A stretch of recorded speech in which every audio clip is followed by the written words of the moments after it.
So, ayan na nga, magluluto tayo ng nilagang pata.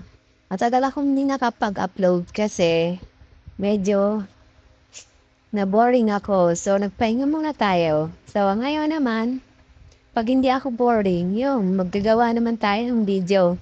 So, ayan, nagsimula na naman tayong gumawa ng video mga guys. Tayo magluluto ng nilagang pata. So, masarap ang sabaw neto guys. At masarap din ang kanyang mga gulay. Lalagyan natin ng maraming gulay. Sa gulay lang naman ako mabawi. Hindi ako masyadong nakain ng mga taba kasi bawal. Mahina na ang ating metabolism. Kaya kailangan magbawas. So, ayan na guys, maraming gulay. Gulay is life. Ang ating nilagang pata.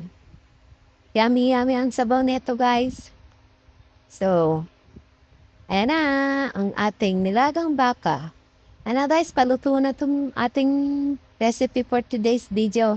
At kung nagustuhan nyo nga ang video nito, huwag nyo kalimutang mag-follow. Salamat sa panonood. Thank you so much. Ngayon lang ulit ako nakapag-video kasi medyo tinamadan lola niya. Thank you.